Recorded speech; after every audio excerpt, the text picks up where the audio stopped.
Hi everyone, this is Miss Niu Zhang from the Faculty of Foreign Languages. Welcome to the course Writing 3. We're really going to be moving you towards making more effective claims, original arguments of your own.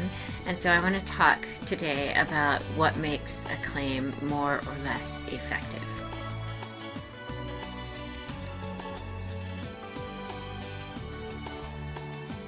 A colleague of mine about 15 years ago, who was also a teacher of writing, came up with what he called at the time the 5 C's of effective claims.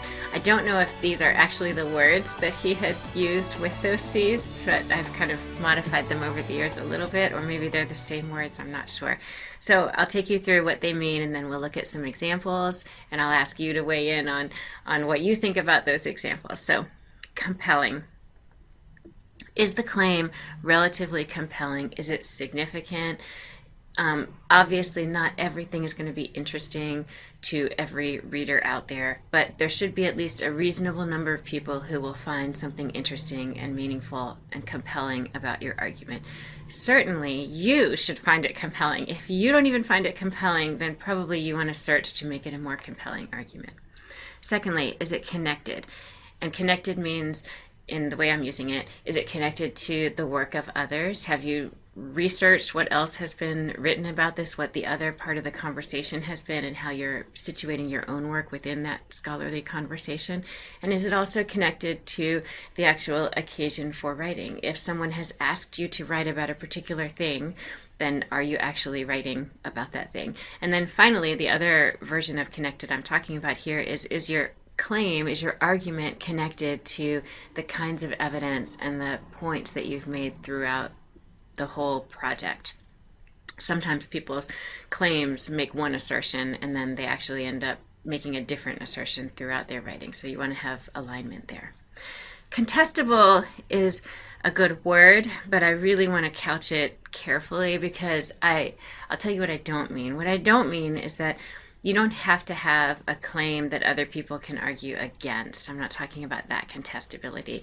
It's more, are there other readers or other scholars who are out there who could make some kind of reasonable caveat to your claim, or who could take it in a different direction of some kind? So is it kind of the yes but, right? Could you imagine a set of readers reading your argument and saying, yes, but, and maybe that but is something they already know about, right? Yes, but what about this? Or maybe it's a new area of inquiry for them. Yes, but how about if we apply it to this situation? What would happen? So is it contestable in that way?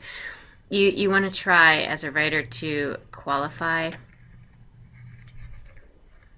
what you say, and rather than presenting an argument that applies to every single situation and every possibility of life. You probably want to qualify your arguments in a way that makes them more contestable in this kind of positive way. Complex.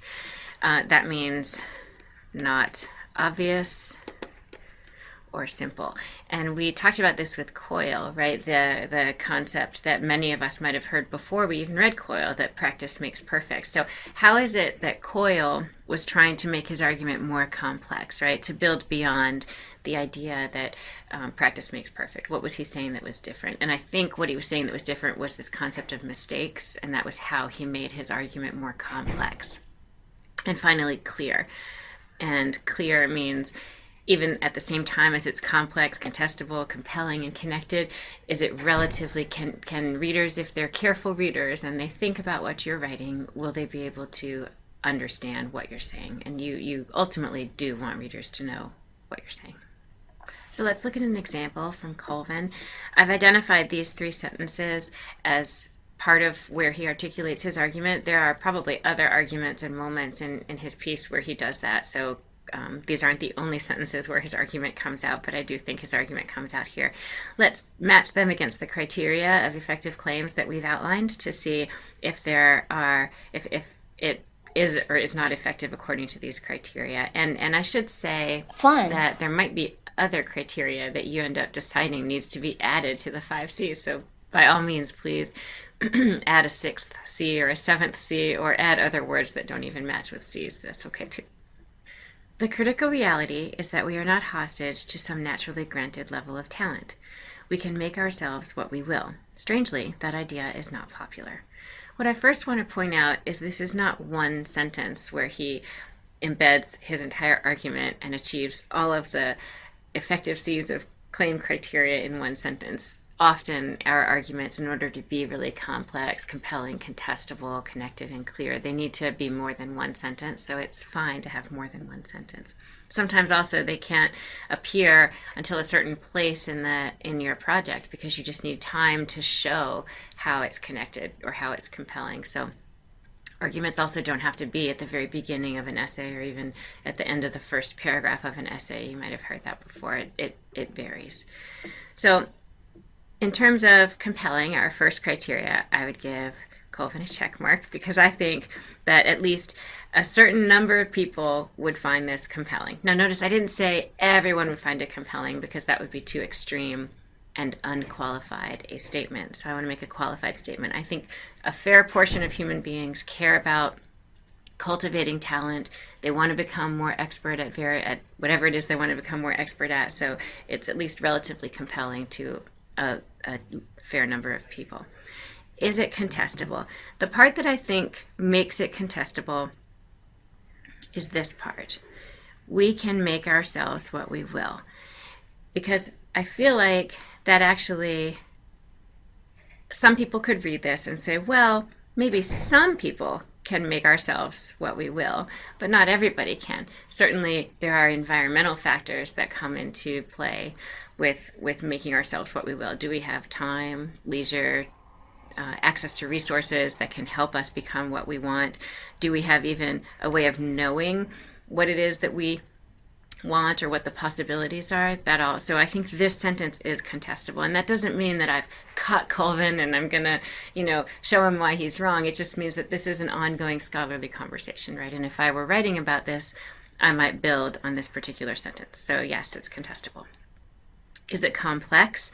Yes, I think phrases like the critical reality, naturally granted level of talent, ideas that are popular or not, all of those are complex ideas and concepts. And the interplay between talent and work or nature and nurture is a complex idea. Is it connected? Yes. I think prior to this, he's been showing how he's going to build against what others commonly think or what others have claimed to be true. And so it's connected to the work of scholarship. And is it clear? I do think it's clear. There's a check for connected. I do also think it's clear. I get what he's saying.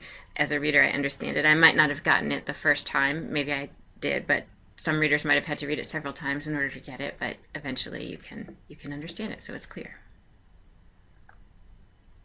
Let's look at another example of a claim by a woman who is named Doris Santoro, who's working on cultivating expertise in teaching. This article puts forth an argument that the moral rewards embedded in the teaching profession are endangered in these difficult times. Too often, the inability to access the moral rewards of teaching is misdiagnosed as burnout. This article shows that it is better to conceive of the foreclosure of the moral rewards as demoralization. Okay. So compelling. I find it compelling because issues about teacher burnout, moral rewards of teaching, the teaching profession. I am a teacher, so I am interested in it. Presumably some other subset of teachers are going to care about this. It is a compelling area of inquiry. Is it contestable? Yes, because actually she's weighing in within a particular argument, right? Is something called burnout or is something called demoralization? And she's participating in an ongoing debate. It is complex. I needed to read this several times in order to kind of get the full weight of her argument, and that goes to the clarity too. So I think it ultimately is clear and it ultimately is complex. Again, it doesn't mean that it's simple. It just means that ultimately you can keep reading. If you keep persisting enough, you'll get it. And then it's connected. It's connected to, as I said, like an ongoing debate. Too often, the inability to access the moral rewards of teaching is misdiagnosed as burnout. So she's participating in this ongoing dialogue. As you continue to read the works of others and write your own scholarship, please do think about these 5 criteria. And again, you can change them. You can take out some criteria or add some more as you see fit. And different writing projects will kind of prioritize various criteria over others, and that's fine. But do keep these in mind as you're writing your own arguments.